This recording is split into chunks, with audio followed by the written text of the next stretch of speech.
Good afternoon and welcome to the group advising session for HCSA.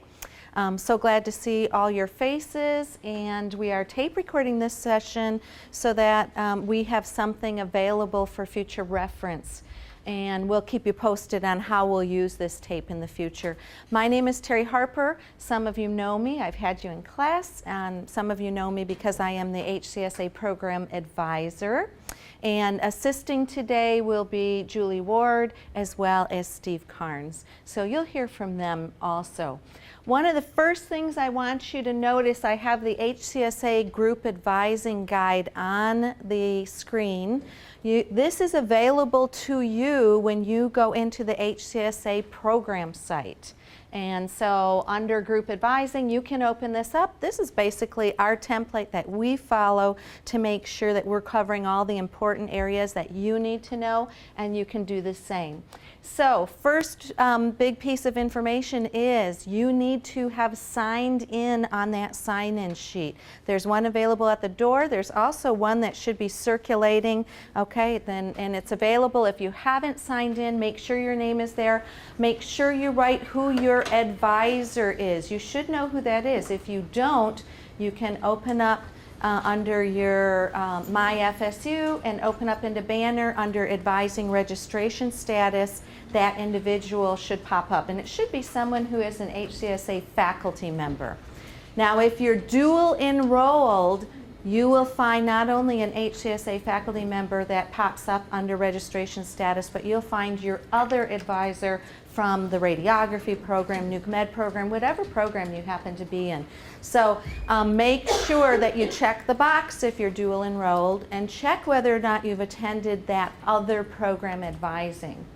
Yes? Are we supposed to go to the other program advising? It depends on what that other program is. If the other program is you're in a pre-program at this point, Linda Cook will be coming up at the tail end of this session, and she will complete that with you. Okay. If the other program is nuke med or radiography or respiratory therapy, you need to contact your advisor and find out when they will hold those group advising events. Yes? So if I put yes on there, because she'll be coming in here, that's okay? Yes. Okay. Okay. So if you are HCSA enrolled only, then completing this group advising session will provide the information to your advisor to go ahead and lift your hold. So you should see that within the next few days. If you are dual enrolled and you haven't completed your other advising for the other program, then that advisor is the one who will ultimately lift your hold. So do keep that in mind. Questions? How many of you, raise your hands, are dual enrolled? Okay, so just probably about half of you. Yes? I was just going to ask, if you don't no longer want to be dual enrolled, like if you're dropping your pre, do we have to talk to our previous advisor for them, or could our HCSA advisor lift that, or take us out of that? Yes. That's a really good question. If you were dual enrolled and you were in a pre-program and you've since decided, I really don't want to apply for that program and get into it now, I just as soon drop that, you can come see me and I'll go ahead and that's a simple program change. We will drop that pre-program status. If you are in a particular program like nuke med or radiography, you probably want to talk to your advisor in that program first before you drop that particular program. Okay, other questions? All right, excellent.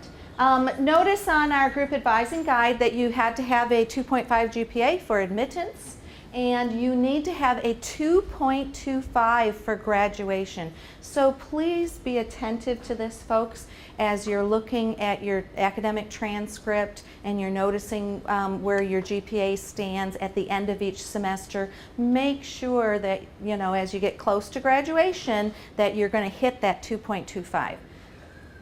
If you have questions about that, by all means, contact your advisor and they can sit down with you and take a look and recommend some strategies, which some of them might be retaking a particular course if necessary in order to lift that GPA.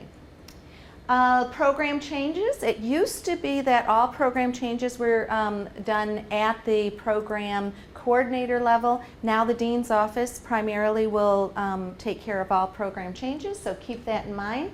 I'm going to pop back up to the top of the screen, HCSA versus BAHS degree. How many of you have heard of the BAHS degree? Raise your hands. Okay, this is the Bachelor of Allied Health Science degree that is out there. And I just want you to know, if you have questions about that particular degree, please contact your faculty advisor for HCSA. All of you are enrolled in the HCSA degree, which we think is one of the best quality degrees that you can get for a bachelor's in this particular college. And so we encourage you to continue with that. You're getting 2 excellent internships, which we have found most students will find their first job through that internship experience. So these are some of the benefits of the HCSA degree. And if you know someone who's thinking about HCSA or BAHS, please have them contact us. We're more than happy to talk to them about the HCSA degree. Okay, how to find your advisor. I've already talked about that. HCSA program course shell. How many of you are finding the HCSA program site shell when you open up Ferris Connect? Raise your hands. Okay, if you don't see that, then make sure on the list, the sign-in sheet, that you check the box that says, I don't see that HCSA program shell. For some reason, you're not in there, and I'll make sure that we get you in there, because that is the shell that we're working from today in our advising session. Lots of great information, all kinds of information about internships, graduation, application links, and so on. You want to be connected through that particular vehicle for the HCSA program. Okay, personal responsibility and participation in graduation. How many of you are about 2 semesters out before you think you're going to be walking in graduation? Raise your hands. Okay, excellent. You folks, if you haven't done so already, you need to contact your faculty advisor. Those folks will sit down with you. They'll go through your academic transcript. They'll make sure that you've met all the requirements.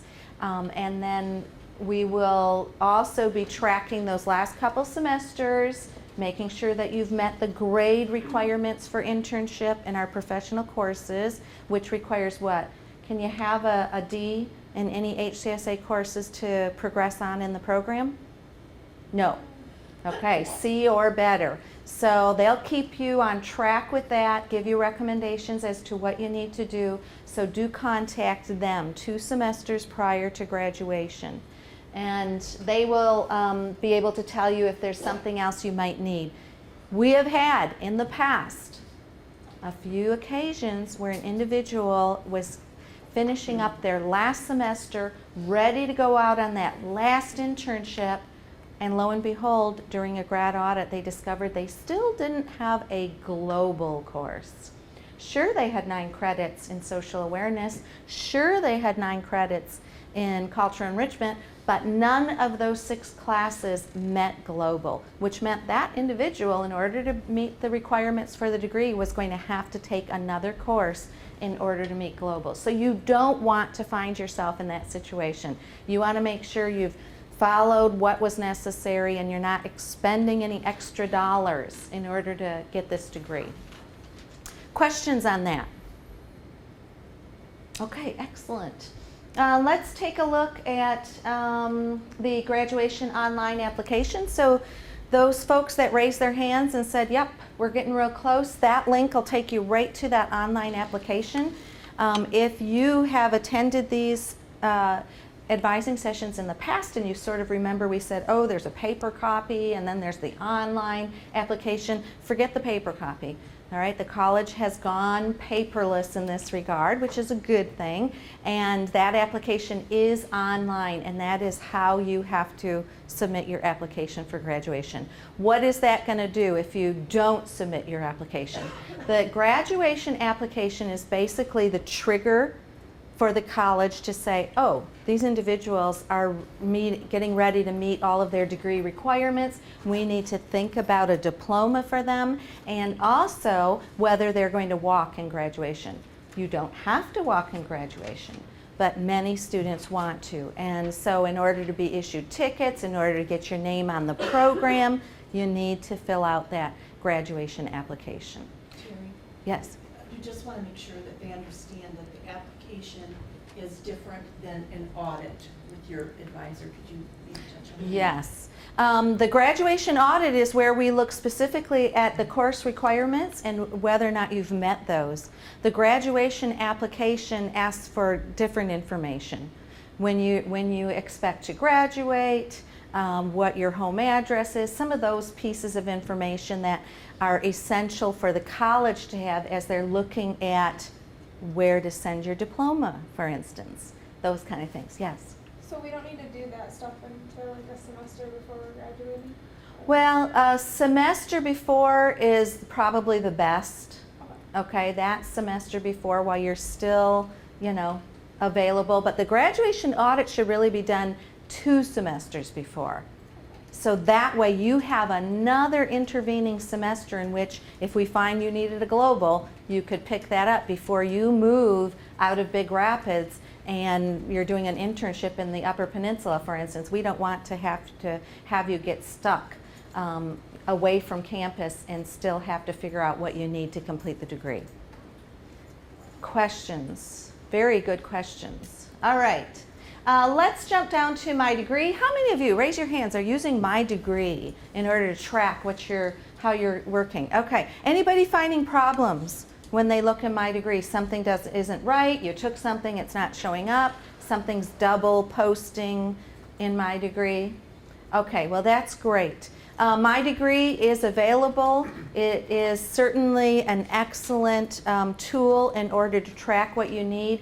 You may want to, when you get into My Degree, click on the what if for the HCSA degree. There have been a few instances where folks will not find that everything is being indicated properly unless they do a what if for the HCSA degree. So that might be another opportunity for you to double check what's going on prior to your grad audit. Check in My Degree, and you should be checking in My Degree fairly frequently. It does have the planner. You can use the planner to look at what courses that you still need to take and to track those. Questions on My Degree? Okay. And the gen ed requirements, what we want to happen when you graduate from college, especially with a bachelor's degree, and what most employers are going to expect is that you're going to have a well-rounded education. And part of these requirements are kind of getting at that. Okay, so what we expect is that you'll take 9 credit hours for social awareness, and they have to be in at least 2 different subject areas. So, for instance, if you're really interested in sociology and you want to take, 9 credits in sociology, yeah, you can do that, but only 6 can count for social awareness. Okay? So you need to be in at least 2 different subject areas. One of those have to be at least a 200 level or higher. And one course in either social awareness or cultural enrichment must meet global consciousness requirement, and one also must meet the race, ethnicity, and gender requirement. So make sure that you choose some courses that meet both of those requirements. There are even some that meet all 3. They'll meet global, race, ethnicity, and gender, and one of the either social awareness or cultural enrichment. And Steve, let us Yes. know that it is in My Degree that it'll... Yes, and when you go into My Degree, it does prompt that. It shows what you need. It shows what you have. So that information's there. Cultural enrichment, again, 9 hours that you need. 200 higher level course, at least one of those. Those actually could be all in one subject area. If you're really interested in history, all 3 of them could be history. or anthropology or whatever you'd want. Maximum of 5 credits in activity courses. For instance, if you're in choir or in orchestra or band, those kinds of activities, you're limited to 5 credits of those types of credits. Okay. Any questions about general education requirements? Okay. Did you have something else to add? I just wanted to add, how many of you ever taken the SSCI courses? Any of the SSCI, they're typically a 2-credit course. Okay. A lot of individuals will take that SSCI course. I think there's one on human sexuality, for instance. And when you look at it, it'll give you 1 credit for, it'll say Z, and then it'll say 1 credit for social awareness. And so even though it's a 2-credit course, sometimes people think all 2 credits will apply to social awareness. It doesn't. The Z actually applies to science understanding.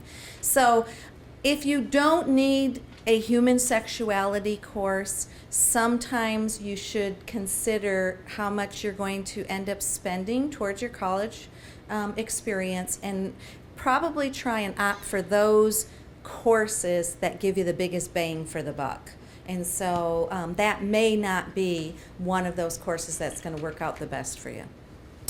Good point, Terry. Thanks for mentioning that. Okay, the next thing we want to talk about is transfer equivalencies. So if you are home during the summer and you would like to take a course that maybe would meet one of the social awareness areas or cultural enrichment or the biology or some course, and your local community college or local college in your town has a course, you know, that's a good idea. Take those courses while you're at home.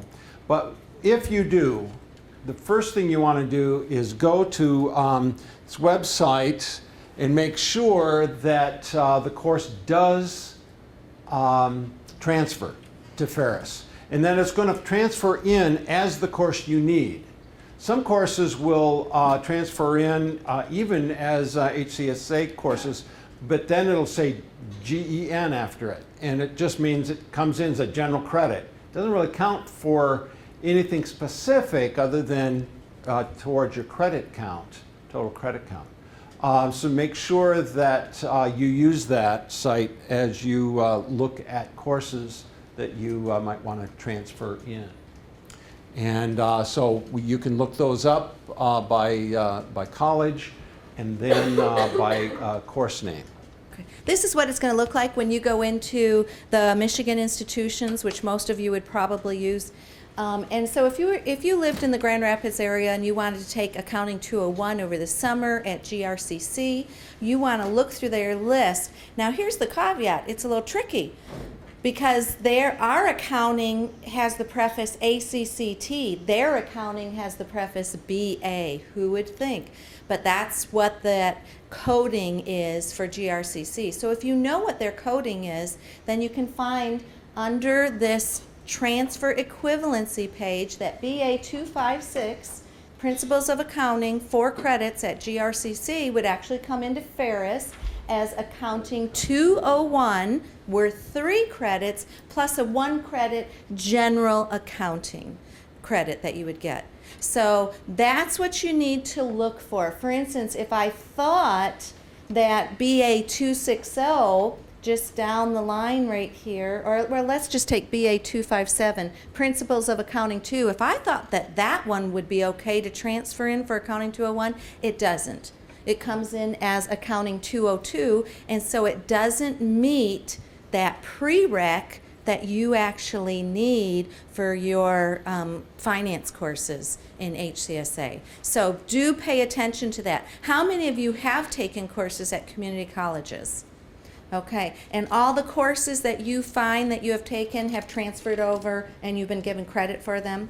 Okay, make sure, that's one of the things we check in the graduation audit, is that you do get credit for any of those transfer courses. Okay. Again, thank you, Terry. And then again, the macro, there is a a site there to look at the macro policy. And macros will, if you earn that through, Terry, remind me that that's through associate degrees through a community college, and it will cover a number of the general credit requirements. And if you think you might qualify for that, you can look up the policy on that and exactly how that works. Okay.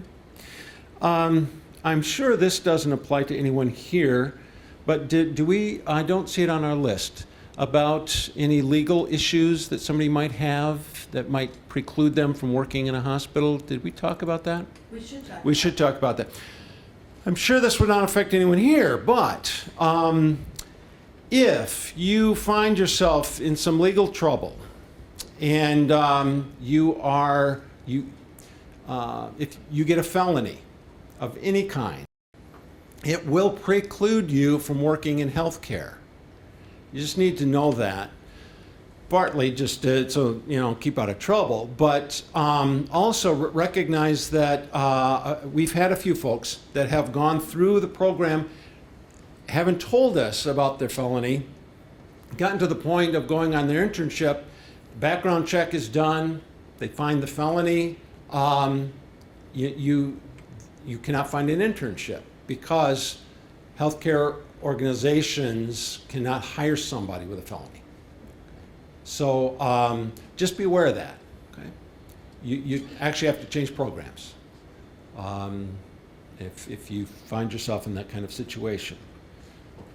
And keep in mind, how many of you have taken HCSA 120? Let's say, part of HCSA 120 at this point now is cluing you into this criminal background check, because that is a prerequisite for healthcare facilities now before they're going to hire you. They're going to want to complete that process and know that you are going to work out for their facility. Now, as Steve indicated, felonies are usually going to preclude you from getting a job in healthcare. Misdemeanors, okay, maybe you were at one of those sorority or fraternity parties in Big Rapids and you got a misdemeanor. That typically is not going to prevent you from getting an internship or a future job in healthcare. However, if your criminal background check shows repeated offenses, that will not look good to the future employer. So please keep in mind that what you do today will affect your job prospects tomorrow. And because we're dealing with such vulnerable populations in nursing homes, hospitals, clinics, that's one of the reasons why that's there, and just recognize that. Thank you. Just one last comment on the criminal background checks. If you went to a party, like Terry said, and you got into trouble, a little bit of trouble with the law, and maybe you did have a misdemeanor, maybe a minor in possession, it will not preclude you probably from getting a job or an internship. But if you don't disclose that on your application, then you will probably not be hired. So if something like that happens, make sure that you're upfront about it and that you own it on your application. Any questions about that? How many of you are in the 2010 curriculum? How many of you are in the 2003 curriculum? How many of you don't know which curriculum you're in? Okay, for those of you who do not know which curriculum you are in, I would suggest that you make an appointment with your advisor to make sure that you're on the right track and not taking courses that you don't necessarily need to be taking, okay? Any questions about that? Okay. They can certainly clear that up for you.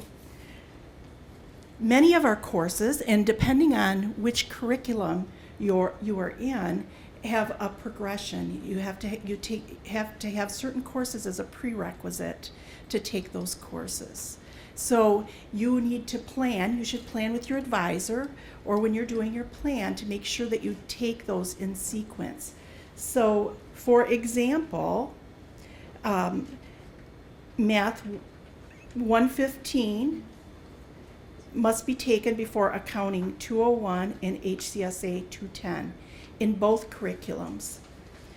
HCSA 310 must be then taken before HCSA 474 in the 2003 curriculum, and it must be taken before HCSA 410 and then HCSA 475 or its substitution.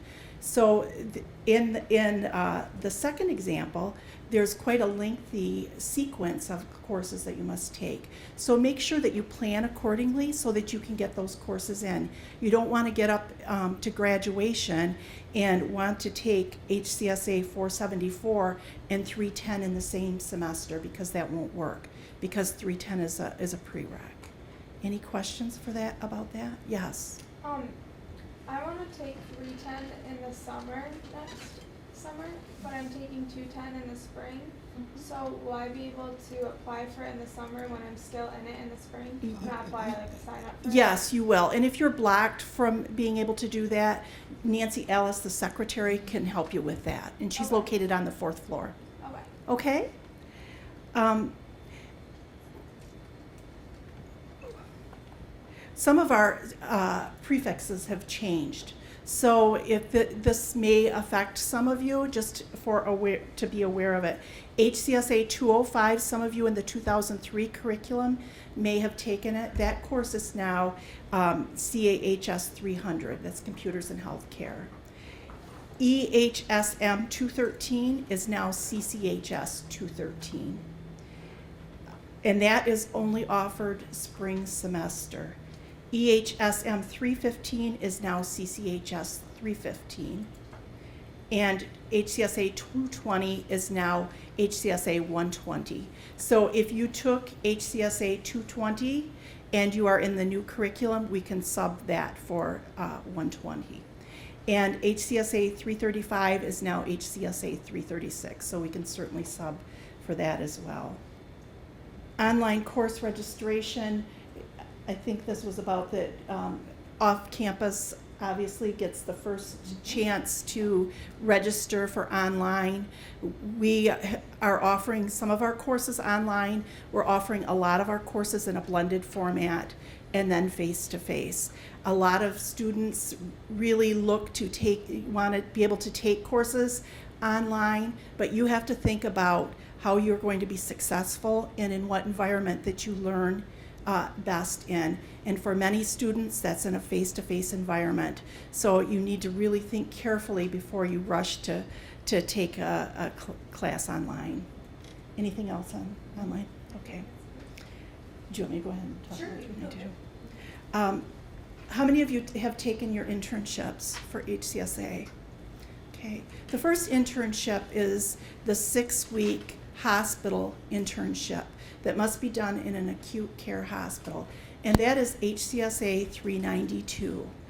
And prior to taking that, you must complete HCSA 345, which is internship orientation. We prefer that you take 345 one semester prior to going out on internship, because a lot of students will take it earlier in the program, and then by the time they get to their internship, they forget what they've learned. And Marie talks about a lot of the projects that are due and that you'll be completing, so it's very important that you take it when you can be able to remember the information that you learned.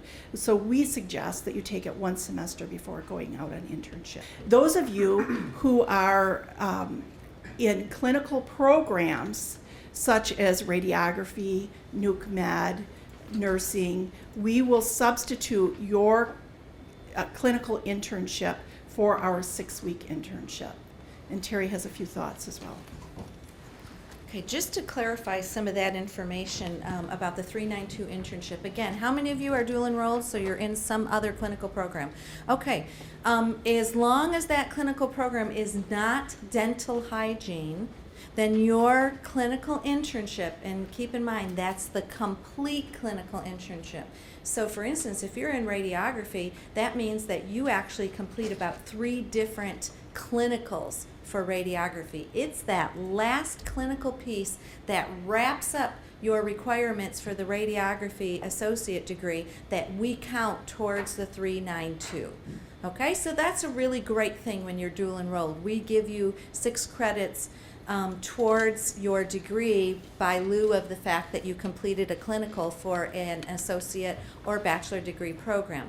Now, keep in mind that you must complete all of the clinical components. If for some reason you're in the radiography program, you get 3/4 of the way through, you have 8 credits of clinical under your belt, and then you say, I'm not sure why I got into this program. I don't think I'm going to do it. Now I'm going to just go straight HCSA. Please contact your advisor, because that's considered a special circumstance, and they're going to want to sit down with you and figure out how to handle that. Please keep yourself posted on our HCSA website, because this semester as faculty we're going to make a change to the clinical requirements for dental hygiene students. So you may want to watch and see what that change may entail. So remember, those of you who are dual enrolled, you may be taking HCSA classes while you wait to get into that radiography program or respiratory program. If that's the case, you folks can actually complete your 10-credit internship, that management internship, prior to when you get into the radiography program, and that's fine. And so you would need to take that HCSA 345 course that Julie was talking about. It's 1 credit. You would need to take that prior to going out on the 10-credit internship. Now, there's a few situations that come up where folks have set up their schedules where they can't work over the summer, and so it just works out for them, if they're straight HCSA, to take all of the prereqs and then end up that last semester taking HCSA 392 back to back with HCSA 493. That is okay for you to do that. However, that's probably not the best way for you to do it, because you learn a lot in that first internship, and when you come back and take your higher level HCSA courses, there's a lot more meaning attached and value attached to what you learned on site. But you can do your internships back to back, so that is an option for you. I'm going to get your question, but I think you had one first. Okay. For the management internship, so if we can finish that before we even get into our secondary program. But what if we don't get into the secondary program for like we have like a year wait? Like Right. We're done with all our classes. We finished our HCSA. Like, can we work in HCSA or no? What you would need to do, that's a really good question. You're dual enrolled, you finish up all of your HCSA prereqs, you go out on the management internship, which is the 10-credit 493 internship. You finish that, and then you discover that you didn't get into your program. And I'm going to just take it a step further and say that perhaps you don't even want to be in your program now. Okay, then you would just have to sign up the next semester for HCSA 392. You would still need to complete that, okay, in order to get your degree. Some students, if that same scenario happens, may decide this is an opportunity for them to look at a minor. So while they're waiting that next couple semesters to see if they get into their associate degree program or their other program, they may work on classes that would contribute to a minor. And remember, if you are going to take a minor, you have to declare that before you finish your degree. So that's another option for you. You had a question. So I'm in HCSA and sonography, so how many internships am I going to have to go on? Okay, HCSA and sonography, you will have 1 HCSA internship, and that'll be the 10-credit 493 internship for us. For sonography, you have to check their checklist, but I'm assuming it's at least 2 or 3. There's 3. Okay, so you would need to complete their 3, and when those 3 are done, that counts for our HCSA 392. Okay. Good questions, yes. Okay, so if we finish the HCSA management internship and then say we don't want to do a minor, we just are going to wait a year. It's not like we graduated. We're just going to go live at home or whatever and wait till we get in our program. Like, we still didn't graduate yet. Right. We can't graduate until we come back, finish our secondary program, and then we have both degrees. Okay.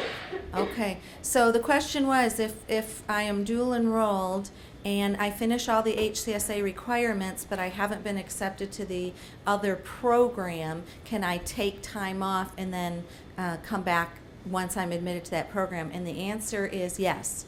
And you would have to re-enroll to Ferris, but your priority dates and your status will remain in effect. And that's great to know in case that comes up. Okay, other questions? All right, excellent. Let's see where we're at. I've talked about HCSA 392, told you to keep a heads up, watch the site in case we have some programmatic changes in relationship to how we view dental hygiene. Anybody here dual enrolled in dental hygiene? Okay. HCSA 493. You notice on our form up here that we have it listed as 10 or 12 credits. This is that nuance, folks, between the old curriculum and the new curriculum. Under the old curriculum, it was worth 12 credits. Under the new curriculum, 10 credits. Another good reason to go talk to your faculty advisor. There's a good chance, even though you are under the old curriculum, that you have enough credits you won't have to take HCSA 493 for the full 12 credits. That 10 credits will be enough to meet the degree requirements. So make sure you talk to your advisor and get that point settled so you're on the right track there. HCSA 475. This is our practice management course, and to date, we still don't have that course developed yet. We are in the process of working on that once we get our full complement of faculty on board. However, you will notice what our substitutions are. ISIS 411, Project 320, Facilities Management 321, and Management 301 in the 2010 curriculum. So if you're in that newest curriculum, and again, if you don't know, check with your advisor. They'll straighten you out on which program you need to be in, and they will get you prepared as to which of those substitutes are going to help you the most. Okay, I'm going to turn it back over to Steve and Julie, and they're going to talk to you about interview portfolios. As a healthcare administrator, I always was impressed with folks that would come to me, especially with middle management, when I had a middle management position open, and they would come to me with a portfolio that would show me a little bit about some of the work they did, the quality of their work, the range of work that they did. Those folks often got hired over the other folks that just came without that portfolio. So whenever you are doing a project, a major paper, anything that you feel really good about having completed, it's something kind of major that you think would be something you'd want to show a potential employer, start putting those things in a portfolio and keep that portfolio together. And by the time you graduate, then you'll have a good body of work that you might want to be able to take with you to an interview to show those potential employers the kind of work that you've done in college. Anything you want to add to that? A couple examples, like from 460, what would you suggest from 460? Well, in 460, we do a one of the major papers is to write plans of correction. And even though it's very specific to long-term care, these plans of correction are papers that show how you think through a problem and go through the change process to make sure that that particular problem, in this case a deficiency, is corrected. So, whether it's a clinic or a hospital or long-term care facility, any one of those kinds of organizations would be interested in looking at that type of a project. In finance, we do a capital project. Some of you recall that they've gone through 310. The capital project is a project where we look at various kinds of items that we'd want to purchase. And then we put together a PowerPoint presentation, a paper, as well as an Excel spreadsheet that kind of sells that idea to the board of directors, which is basically the rest of the class, trying to sell them on the idea that we really need to purchase the CT scanner or the emergency helicopter or whatever it is that that group decided to choose for their project. That would be another really good one to include. I would add for MRIS 209 quality improvement project that you do. These are taking place either on campus or in some of the nearby nursing homes. These are excellent pieces of information to put into your portfolio. Keep in mind, though, that if you include information like that, you need to block out any of the identifying criteria so that someone can't see that it belonged to such and such of a nursing home or a medical facility or so on. Make sure that you white out that identifying information. Did you want to add anything, Julie, as for portfolio? The only thing that I was going to add is that many of you have worked on service learning projects, and I think that would be a very wonderful thing to be able to put in your portfolio as well, especially if you've played a leadership role in that. Okay. Employers are always looking for something that makes you stand out from other prospective employees. So whatever that may be, if it's HCMA involvement, our other RSO involvement, all of that is great information that should be included in your portfolio. Questions on portfolio, internships, anything that's come up? Yes? So if a student is going to do their internship in the summer, when should they be turning in that paperwork to you guys to let you know, okay, I'm going to do it at facility XYZ planning? Right. Okay, great question. Keep in mind that you will need to take HCSA 345 the semester before your internship. So if you're intending to take an internship this next summer of 2013, you need to register for HCSA 345 in the spring of 2013.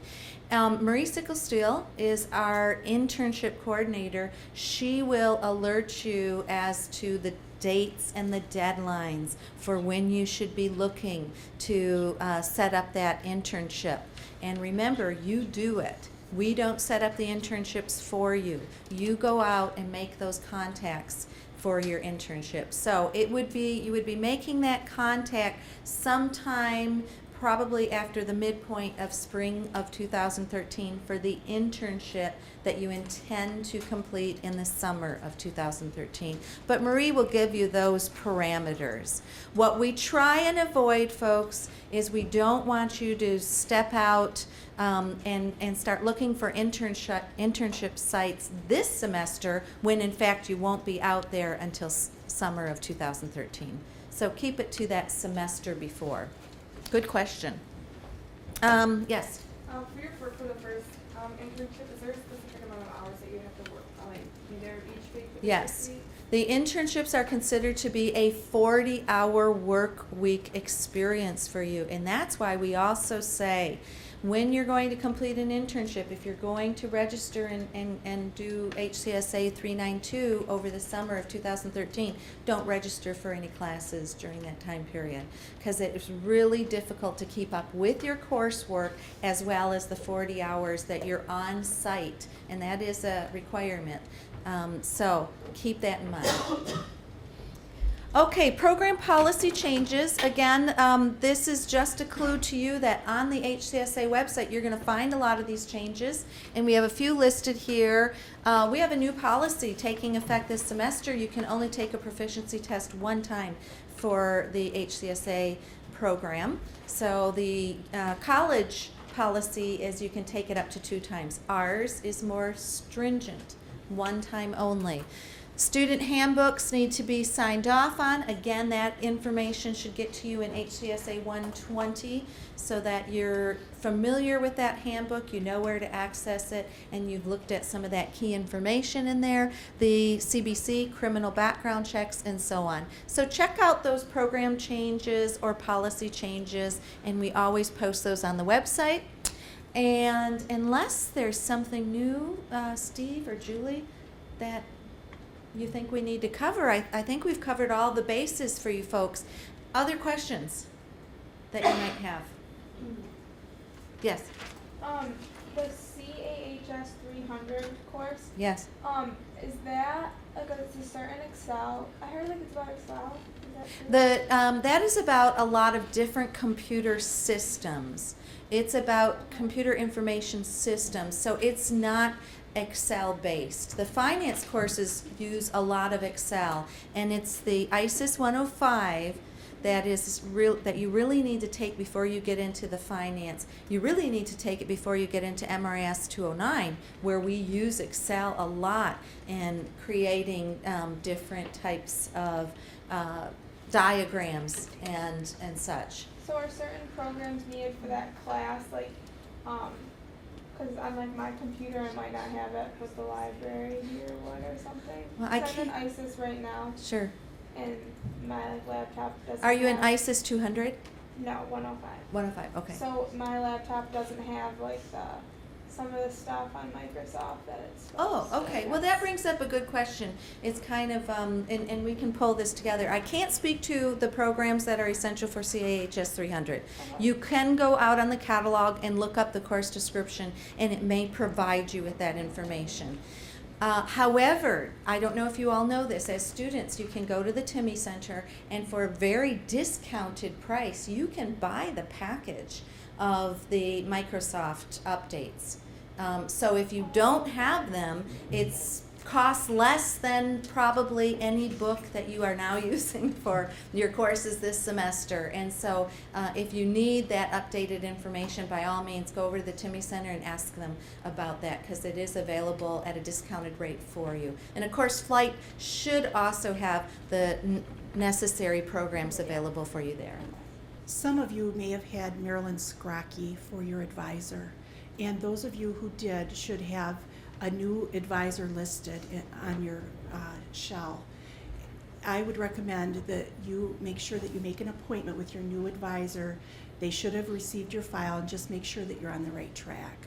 And if you have not been given a new advisor, contact Terry and she will assign you a new advisor. Great. Well, I think that satisfies the requirements we have for you today. Again, make sure your name was on that check sheet. That's the only way your advisor knows you attended this session. And we're going to turn it over to Linda Cook.